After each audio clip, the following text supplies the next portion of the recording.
So, hello and welcome everybody to a new video from Joggler66, Hour of the Truth, called The Strange Case of Leo Taxil. You probably think when you open up this video, what a strange name for the video, and who is Leo Taxil? Well, I'm gonna answer this by reading the third chapter of Behind the Dictators, which is called The Strange Case of Leo Taxil, and I have to admit, before going into the book from Herbert Lehman of Behind the Dictators, I personally had no idea who Leo Taxil was, never heard of him.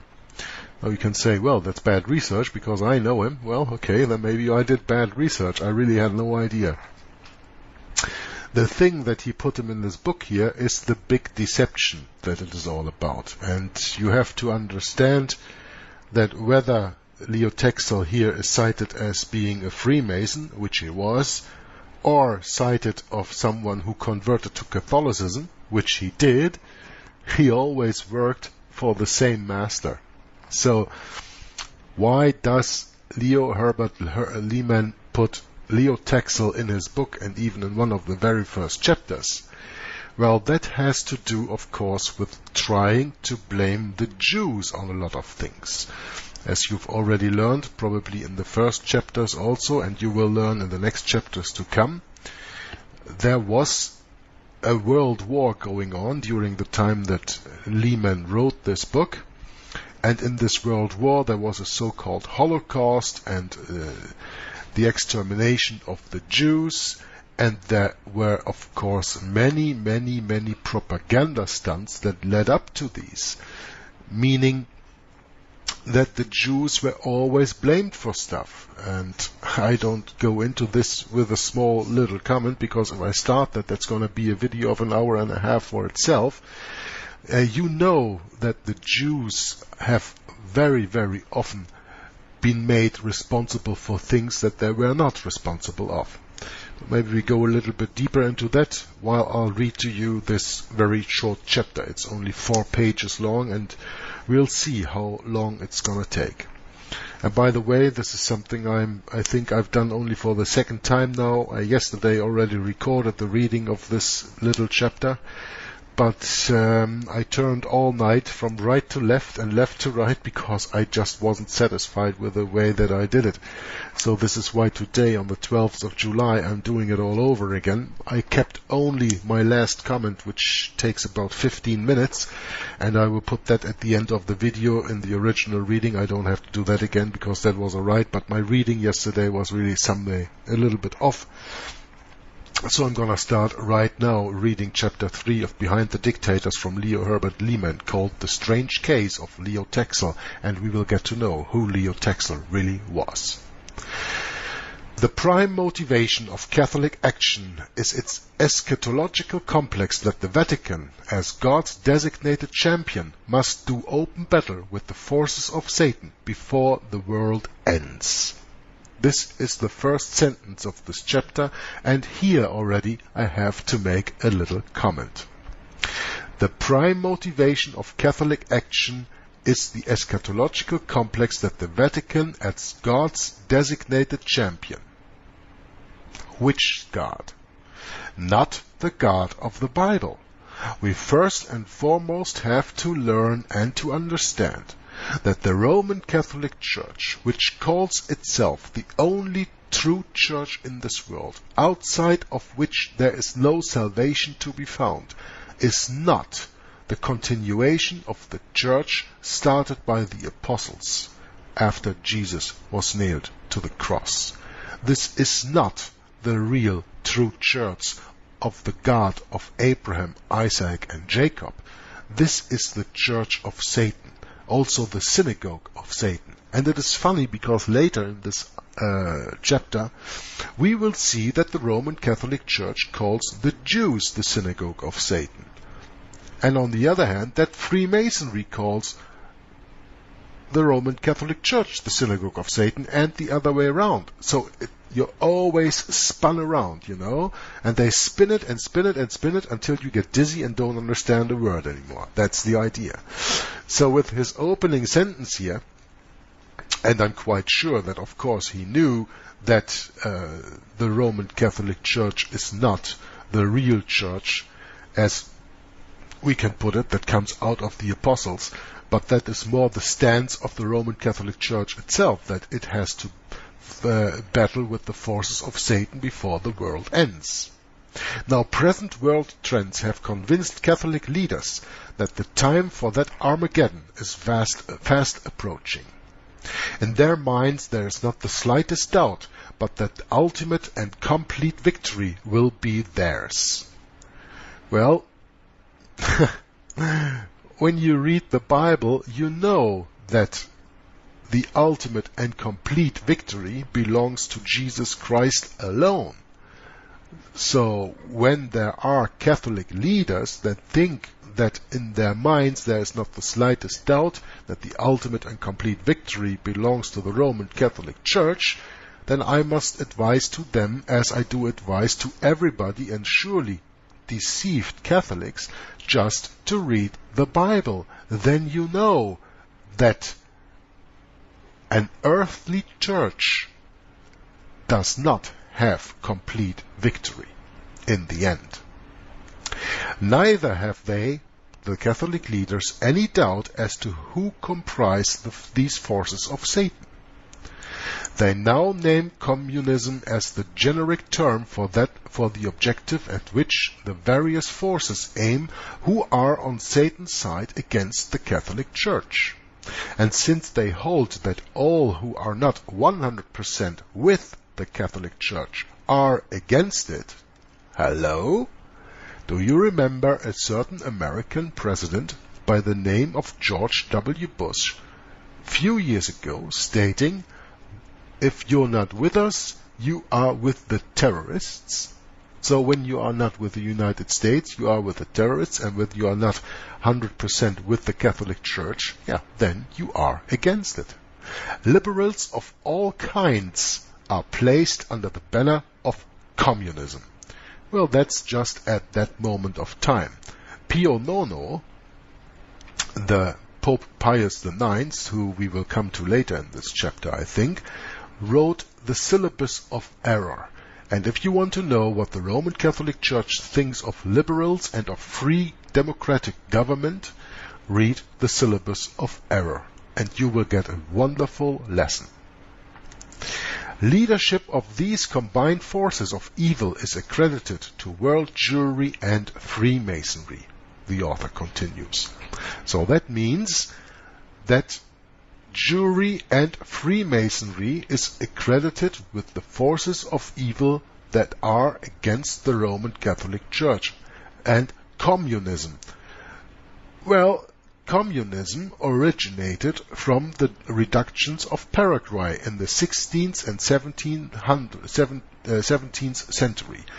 And these reductions of Paraguay were led, started, founded, funded, and run from beginning to end through the Jesuit order, which is a Roman Catholic order, a military order, not to forget. But anyway, the Protocols of Zion, preceded by the like forgery of the secrets of the elders of Burg Fontaine, as we already read in the previous chapter, have spread this belief among Catholics everywhere. It's not what is true what counts, it's what is observed to be true that counts. Obvious forgeries though they are admitted to be, it is safe to say that nothing contributed more to the rapid victories of fascism over the forces of liberty and tolerance than these alleged protocols of the elders of Zion. So what does this last sentence actually mean? That these protocols of Zion laid the foundation for the hatred of Jewish people. And there you see, of course, the interest of the Jesuits actually bringing a plan like this, bringing the protocols of the learned elders of Zion, or the secrets of the elders of Burg Fontaine, as it was formerly known, into the world. because the Jesuits, the Roman Catholic Church, wants the Jews to be destroyed. And I advise everybody who wants to learn a little bit more about that to go back to my upload on Hour of the Truth, episode 47, called It is Simply Amazing, where I do a show of 1 hour and a half showing you the Roman Catholic Church persecution of the Jews throughout the centuries, or almost millennia. But okay, we are continuing. Understanding that the Protocols of the Elders of Zion was a document very conveniently coming into very much fame at the end of the 19th and beginning of the 20th century, and by that could be used by people like Adolf Hitler and other fascist dictators who were run, controlled completely, as we will learn as we go further in the book, by the Roman Catholic Church from the beginning. As has been pointed out, they insidiously picture world Jewry and Freemasonry as conspiring to establish the reign of Satan on earth, and by contrast, the Catholic Church as the sole bulwark and only certain triumphant force against it. I'm sorry, sometimes can only read one sentence before I again have to make a little comment, but you have to understand what I've just read here. That means that they insidiously picture world Jewry and Freemasonry as conspiring to establish the reign of Satan on earth. But everybody who does his real research, and certainly based on the Bible, knows that the reign of Satan on earth is through the vicar of Satan on earth. That is the so-called vicar of Christ, Vicarius Filii Dei, the Antichrist, the son of perdition, the man of sin of the Bible, the Pope, the office of the papacy from the beginning.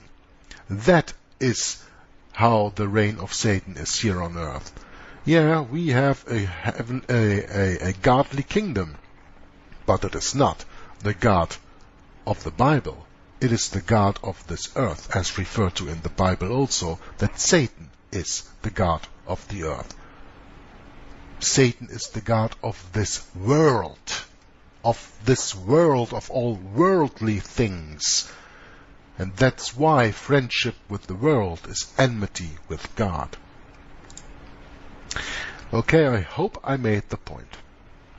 As employed by Nazi-Fascism in the past 10 years, this fantastic but clever fraud has already succeeded in discrediting democratic institutions of government, even in the United States, and in glorifying the authoritarian rule of force and brutality. So, in other words,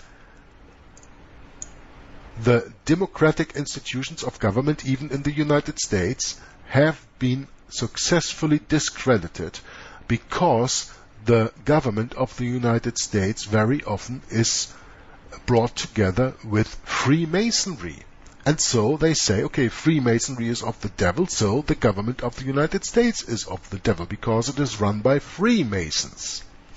Therefore, you have to understand that Freemasonry is nothing else but the Protestant arm of the Jesuits.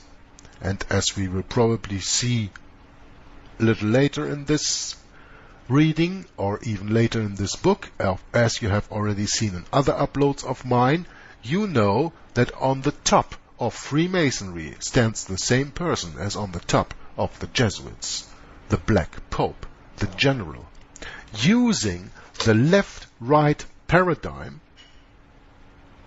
to advance the hand on the grandfather's clock. You are not caught by Freemasonry? Okay, then you're caught by Catholicism. You're not caught by Catholicism? Then you go to Freemasonry. Either side is controlled by the same devil on top. No one can deny the chief role which the Catholic Church has played in these events and all that has led up to them during the past half-century. Speaking of the 19th century. Pope Pius IX, who I already mentioned, Pio IX, calls Freemasonry, quote, the synagogue of Satan, whose object is to blot out the Church of Christ where it possible from the face of the earth." Unquote. Well, I say this is the pot calling the kettle black. Antichrist Pius X says, quote, "So extreme is the general perversion that there is room to fear that we are experiencing the foretaste and beginnings of the evils which are to come at the end of time, and that the son of perdition, of whom the apostle speaks, has already arrived upon the earth." Unquote. Bravo, Pope Pius X. The son of perdition of whom the apostle speaks has already arrived upon earth. He has. It's you. When you look in the mirror, my dear Pope, you see that son of perdition that has been spoken of by the apostle. That's it. But of course, you are deceiving the people because you are one of the ministers of Satan who disguise themselves as ministers of righteousness, right? But I find it quite interesting that Pope Pius X says that the son of perdition of whom the apostle speaks has already arrived upon the earth, and of course blaming someone else. As has been shown in a previous chapter, the popes of Rome condemn Masonry as an alliance with Judaism, chiefly because it teaches tolerance of all religions and works for the establishment of popular government, secular education, and international brotherhood. Well, the first point that is being made here is because it teaches tolerance of all religions. May I ask my attentive listener a question? Who was the first in this world to promote religious liberty, or as it is stated here, tolerance of all religions? Because if you say tolerance of all religions, or you call it religious freedom or freedom of religion, is always the same thing. You just give it other words, other names, but it's the same thing. And if I'm not mistaken, it was at the founding in 1776 of the United States of America, through, as we have learned by reading Rulers of Evil, through Catholic and Jesuit educated and controlled people, that the United States of America in 1776 was the first country to establish freedom of religion. Of course, because the Catholics had only 1% of the inhabitants of the United States at that time. They were the minority. And without freedom of religion, they couldn't practice their religion, because freedom of religion to a Catholic only means that he can attend to his religion, that he can practice Roman Catholicism, that idolatrous and superstitious religion. That is freedom of religion for Catholicism. So when it says here, it has been shown that Masonry, as an alliance with Judaism, teaches tolerance of all religions. I'm sorry, what does the Roman Catholic Church do in places like the United States in 1776? Exactly the same thing. So if you don't know that, of course, then you do not see the similarities between them. But if you take a close look, you see how actually this Masonry that is alleged teaching tolerance of all religions is actually just the same as the Roman Catholic Church, because their goals are the same. And here, with sentences like this, you even understand that. But continuing, there is nothing too fantastic that the popes and Catholic authorities have not believed and propagated against Judaic Masonic aims and activities. The most astounding and outrageous were the alleged revelations of the arch-impostor Leo Taxil towards the end of the last century. So successful was his deception of the Pope himself and the whole Catholic world that Father Herbert Thurston, S.J., forgive me for saying father, that's because it is written here in that book that way, S.J. stands for Sociedad Jesus, or Society of Jesus, the Jesuits, so that the Jesuit father Herbert Thurston is forced to deplore the fact that examples of, quote, excessive credulity have been too lamentably brought home to our generation by the outrageous impostures of Leo Taxil, unquote. Taxil's real name was Jogan Pages, and he is described by Father Thurston as, quote, the most blasphemous and obscene of anti-clerical writers in France, unquote. He was once jailed for having published a book entitled Les Amours de Pied Neuf, which means the love affairs of Pope Pius IX, Pio Nono, that I've spoken about earlier. That was all before his, listen very closely, conversion to the Roman Catholic Church. It was then that he began to make alleged revelations about the Freemasons and published a larger number of books about them, each more astounding than the other. So Leo Taxil, born Jogan Pages, was a Freemason. And as a Freemason, he wrote against the Roman Catholic Church. Among others, he wrote The Love Affairs of Pope Pius IX. He also published The Amusing Bible and other things. You can look that all up on the internet without any problem and find that. And then all of a sudden he makes a conversion to the Roman Catholic Church. Now what does he start then? Then all of a sudden he exposes Freemasonry, or at least he tells stories about the Freemasons and their organizations. Whether they are true or not, that is to us on a later time to find out. I leave it at this. But the author continues, sensing the Catholic Church's demon complex, Taxil played this up with consummate art. In his many novels, which were published by the Catholic press all over the world. So they publish all the work that Leo Taxil writes against Freemasons. Taxil stressed the cult of demonism, or what he called Satanisme, or Satanism, when you want to pronounce it in the English way. He pictured the Freemasons as practicing this worship of the devil, and accused them of assassinations, sexual orgies, and white slavery. Now, wait a minute. What does Leo Taxil write? What does the Roman Catholic Church publish in their own press? In the words of Leo Taxil, Freemasons are practicing this worship of the devil and accuse them of assassinations, sexual orgies, and white slavery. Now, my dear listener, you know that I have been exposing the Jesuit order for quite some time.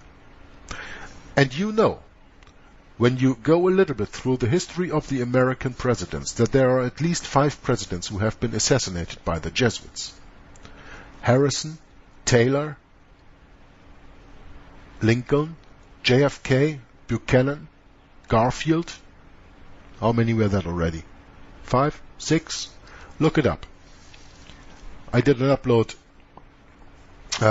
behind the door, a little playlist. You can see there are only 4 videos uploaded for now, but there will be coming a lot more. From Bill Hughes, where I think the 3rd or the 4th video is about the assassination of the different American presidents that I've just named here. So assassinations, well, they can all be traced back to the Jesuits. Sexual orgies? Well, what about the sexual orgies in the Vatican? Just go to my book reading of Babylon Mystery Religion, and I have expounded on that in one of the chapters about how quote-unquote infallible the popes were. Yeah? And with all the sexual depravities they had there. And white slavery. Well, white slavery, black slavery, yellow slavery. It doesn't matter what color the man has. The Roman Catholic Church always puts everyone into slavery. So, Leo Taxil is here pointing out the Freemasons as assassinators, as holders of sexual orgies and white slavery, where actually the Roman Catholic Church is just exactly the same thing. Again, the pot calling the kettle black.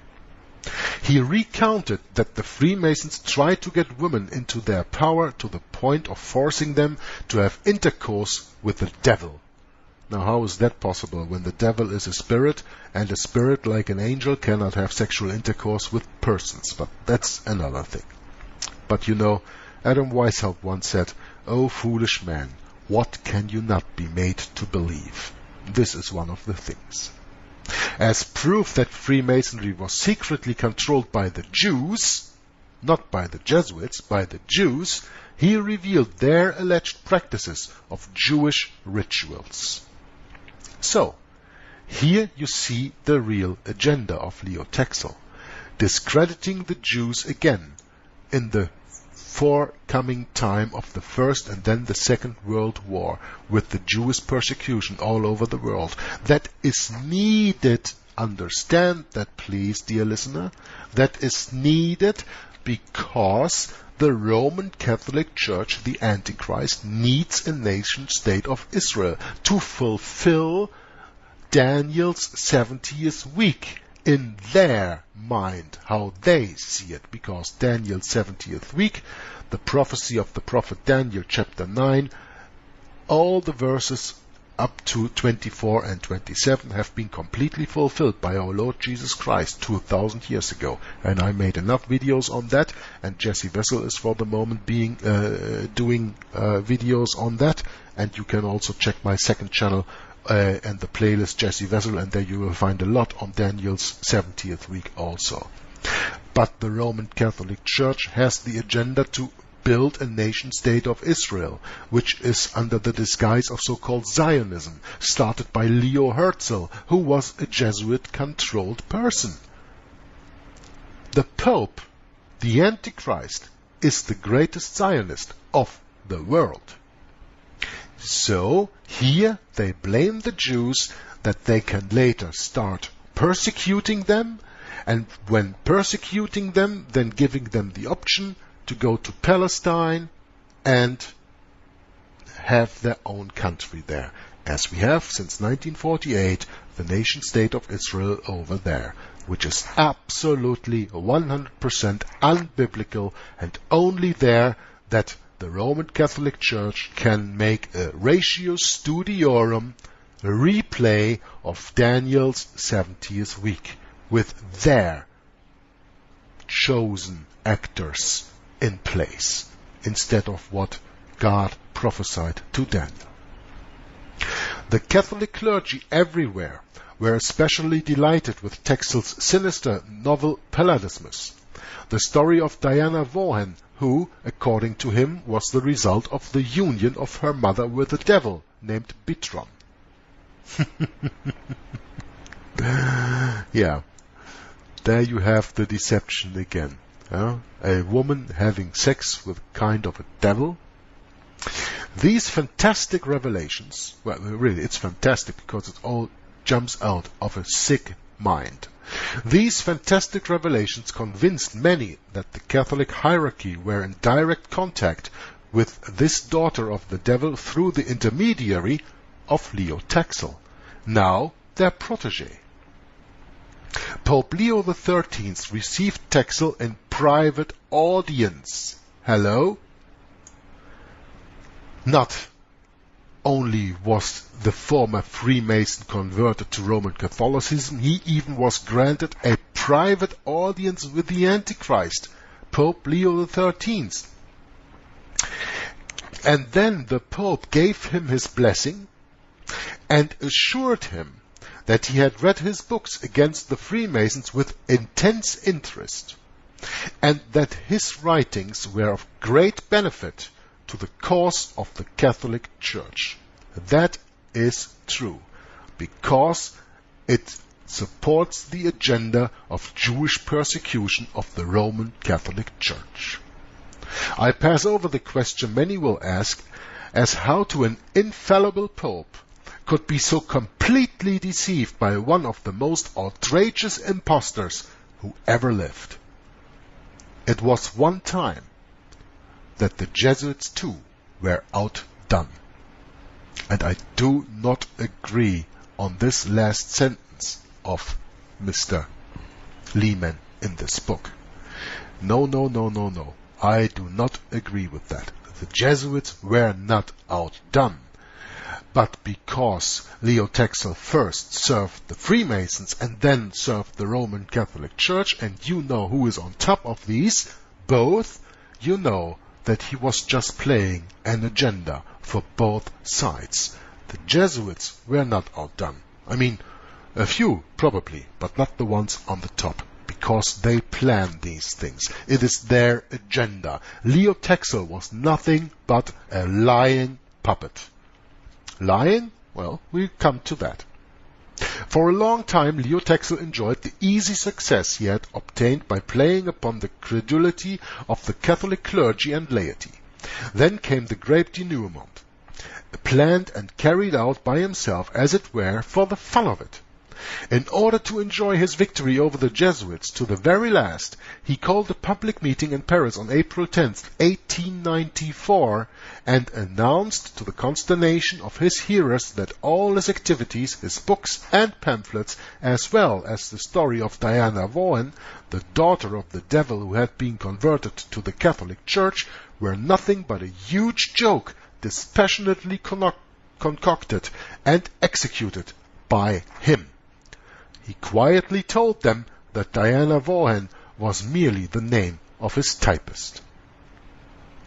Well, the thing that you have to go back to and remember very well is the date of April 10th, 1894. And as you probably remember from the chapter before, you know that the Dreyfus affair was in 1896. And you know, in the meantime, what the Dreyfus affair is, so I don't go into that anymore. But you understand that they play this agenda from different sides to blaming the Jews for different world events. Yeah? So keep in mind the date of 1894. It's also, for my later coming comment, interesting to keep that date in mind. The interesting and serious point in the whole affair is the fact that it was the Jesuits who translated Taxil's novels into German. Yeah. The Jesuits translated Taxil's work into German. And where did all the Jew hate originate from, so-called? Germany, eh? Wasn't it? So it was important that all this deceiving, lying work of this Leo Taxil was translated to German. The Jesuit Father Gruber, whose article on Freemasonry in the Catholic Encyclopedia is nothing but a rehash of what Taxil says about it, widely publicized all his books. And they continued to reassert that what he had written was perfectly in accord with actual facts, even after they had broken with him because of his dramatic expose of himself. And even to this day, in the United States, the Catholic Church continues to publish and broadcast Taxil's frauds about Freemasonry and its alliance with world Jewry. The New World official organ of the Catholic Archdiocese of Chicago, in its issue of March 26, 1910, published an article entitled Freemasonry, the Open Door to Damnation, as defamatory and fantastic as anything Leo Taxil ever wrote. It was reproduced as a sample of Catholic animus towards Masons and Jews in the souvenir edition of Life and Action during the Knights Templar Conclave in August of that same year. It states that, quote, Jews are the master spirits of the Masonic craft, unquote. That, quote, Freemasonry was founded and organized by Jews in the vain hope of destroying Christianity, unquote. That they plot assassinations of prominent men, even in America, and corrupt the judiciary to set murderers free. Reminiscent of Pope Leo's condemnation of Freemasonry in his bull Humanum Genus is the following, and I will read that to you in a minute. But now I ask you just to go a little bit back and read this last paragraph, and instead of inserting Jews, you insert Jesuits, and you come to the truth. It states that, quote, Jesuits are the master spirits of Masonic craft, and that Freemasonry was founded and organized by Jesuits in the vain hope of destroying Protestantism, because it is saying here Christianity, and we have to put Christianity into real terms, and the real term of Christianity is Bible-believing, Bible-following, Jesus-accepting belief. The God of Abraham, Isaac, and Jacob. Jesus Christ, the creator of all things. That is real Christianity. And that's why I repeated that reading instead of Jews reading Jesuits. That is the reason of their whole existence, as you know, of course, from their oath of induction and from the Council of Trent, 1545 to 1563. But okay, what does Pope Leo write in his bull Humanum Genus? Quote, a society that admits to membership Christians, Turks, Jews, Chinese, and every other species of barbarian, and amalgamates them, or the majority of them, into an army of infidels and atheists, must be animated and controlled by the malevolence and malice of the evil spirit. There is no reason to doubt that a Christ-hating Jew is the head of the Masonic craft at this time and at all times. Unquote. Did you get that? I hope you got it. I'm gonna read it again. What the bull Humanum Genus from Pope Leo tells you. A society that admits to membership Christians, and I guess that he means in this case Protestants, Bible-believing Christians, because those are the main goal of the Freemasons to get in there. Turks, meaning Muslims, Jews, Chinese, and every other species of barbarian, and amalgamates them, or the majority of them, into an army of infidels and atheists, meaning everything against the Roman Catholic Church, must be animated and controlled by the malevolence and malice of the evil spirit. There is no reason to doubt that the Christ-hating Jew is the head of the Masonic craft at this time and at all times. Unquote. Coming out of the mouth of a pope in an official papal published bull. But I think I made the point, eh? There is no need here to stress the fact that, when it comes to attacks on Judaism and Freemasonry, Leo Taxil has nothing on Father Coughlin. This priest and his powerful supporters among the Catholic clergy and laity in America are copying the methods of Hitler and the other dictators who have ruthlessly obliterated Freemasonry and Judaism from all of Central Europe. In reality, they are not so much imitators of Hitler, Mussolini, and Franco as the successors of the popes, the Jesuits, and the Taxils, who initiated the campaign half a century before Nazi-Fascism came into being. Its objective was, and still is, to destroy the effects of the Reformation and to re-establish the Holy Roman Empire of the German nation. That empire that ruled 1,000 years until the Reformation came, the hand of God came and smashed it into pieces, which all the popes are now trying to pick up again. Well, this last sentence brings us to the end of chapter 3, and I'm sorry, I thought I would only take half an hour because that took it yesterday, but today it took 39 minutes, or even almost 40, until I'm probably completely done. And now you still have to sit through my last comment that I will put at the end of the reading here. But just going back to that last paragraph once again. There is no need here to stress the fact that when it comes to attacks on Judaism and Freemasonry, Leo Taxil has nothing on Father Coughlin. And we learned about him in chapter 2, right? This priest and his powerful supporters among the Catholic clergy and laity in America are copying the methods of Hitler. No, they are the originators, and Hitler only does what he is told. And the other dictators who have ruthlessly obliterated Freemasonry and Judaism from all of Central Europe. In reality, they are not so much imitators of Hitler, Mussolini and Franco as the successors of the popes, the Jesuits and the Taxils, who initiated the campaign half a century before Nazi-Fascism came into being. It's all about preparation, and that's what they did.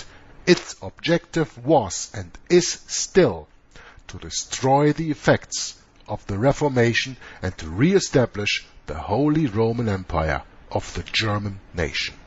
And we will see also in future readings of this book, future chapters, how that is going to happen. Now enjoy the coming comment.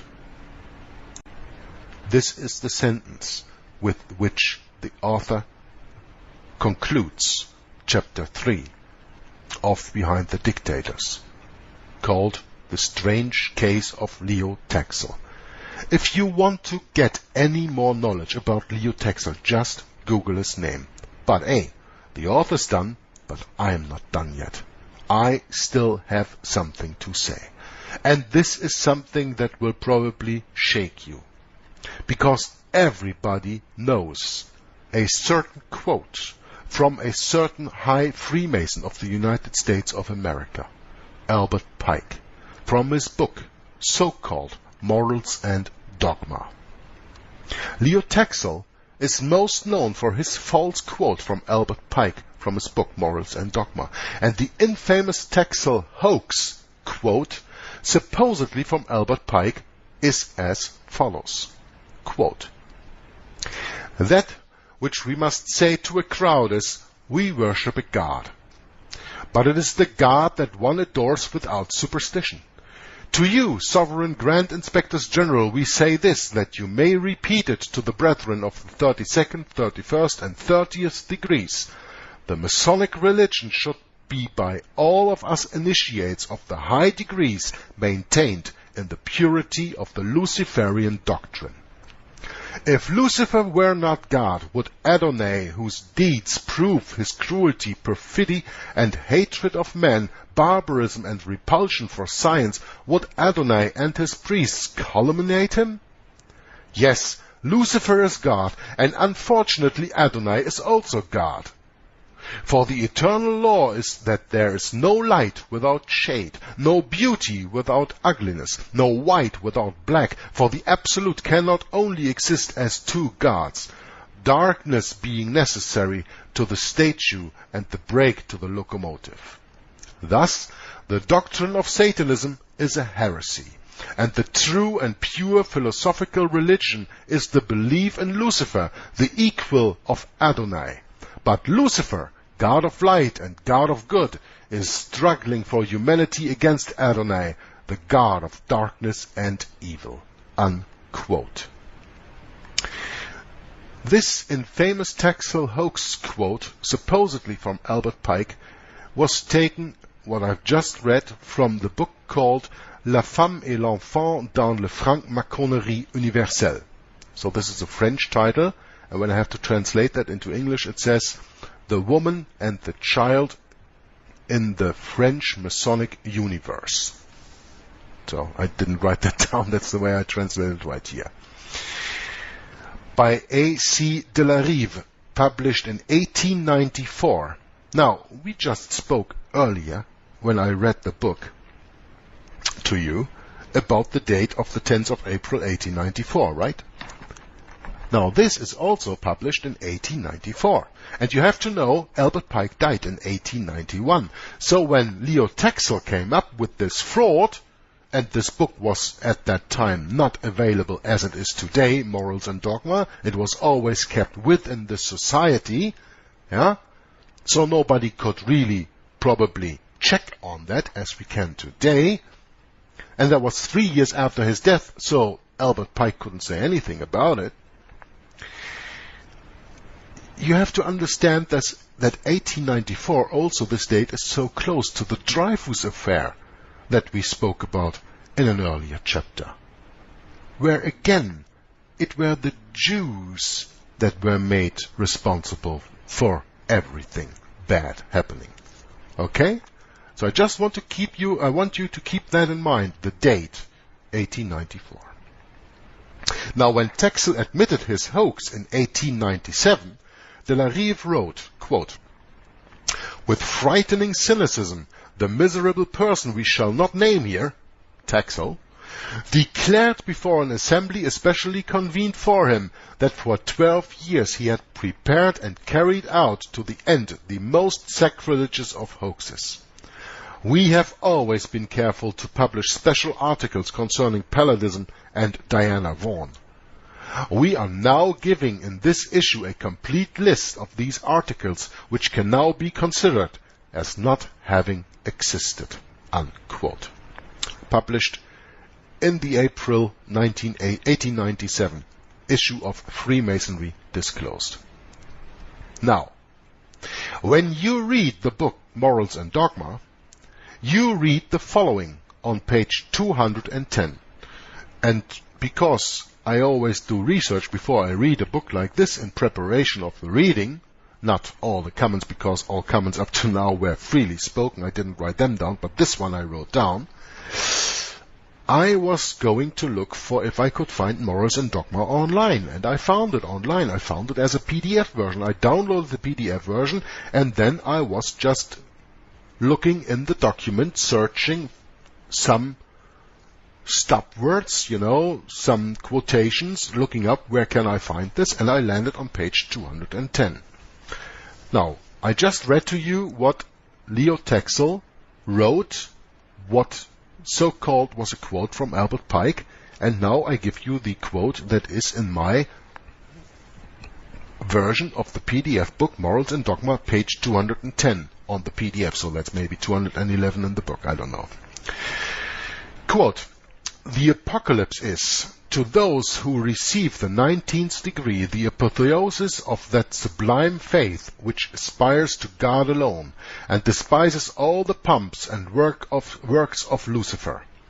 Lucifer, the light-bearer, strange and mysterious name to give to the spirit of darkness. Lucifer, the son of the morning. Is it he who bears the light, and with its splendors intolerable blinds feeble, sensual or selfish souls?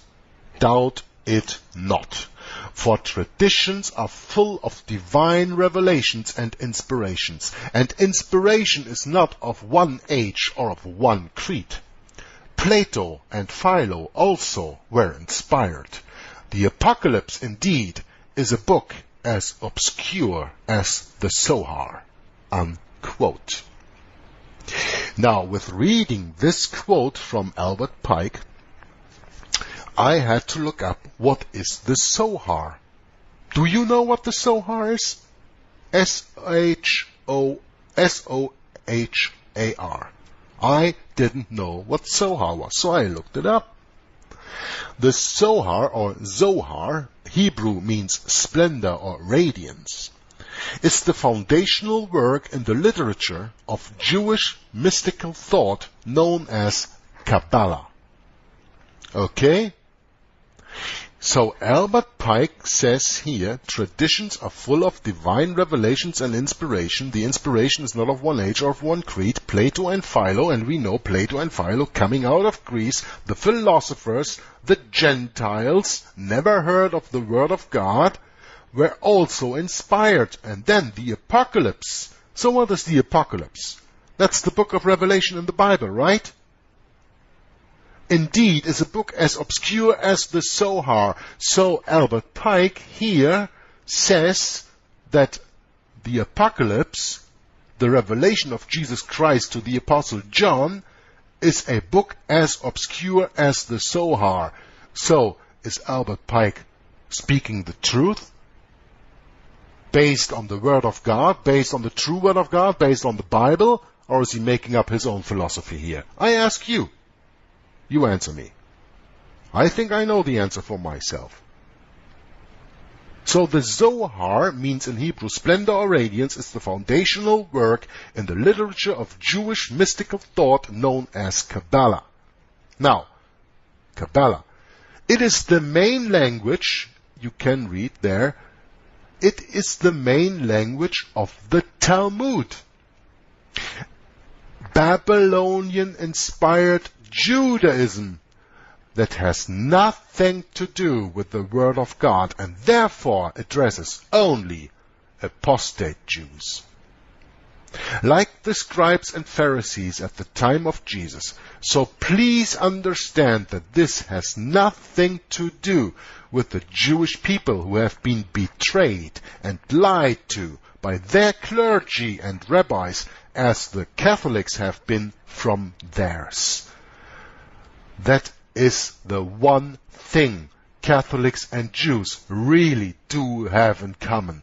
They have been lied to all their lives, and they have not been taught the true Word of God.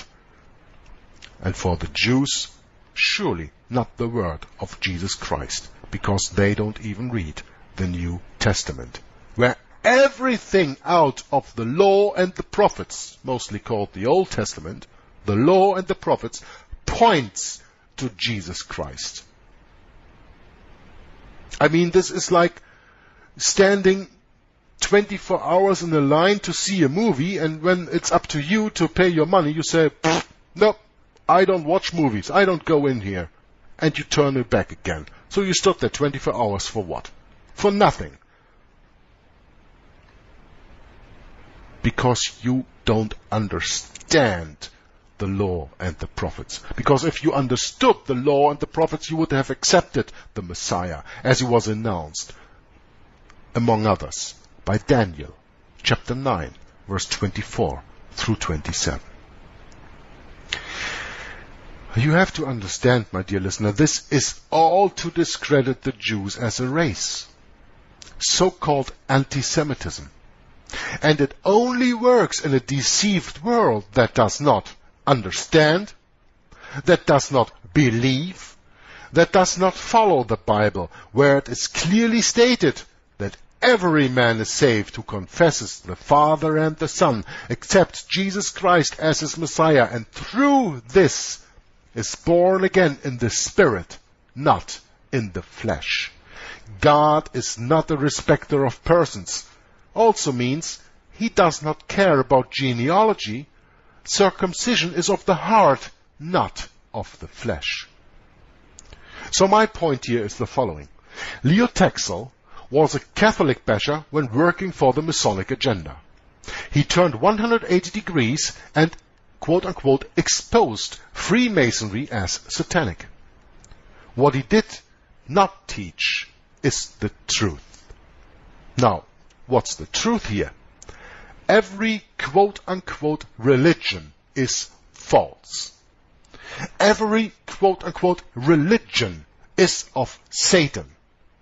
The faith in the one and only true God and His Son Jesus Christ as He reveals Himself to us through His Word, and I prefer the authorized 1611 version of the King James Bible, is the only truth to be found.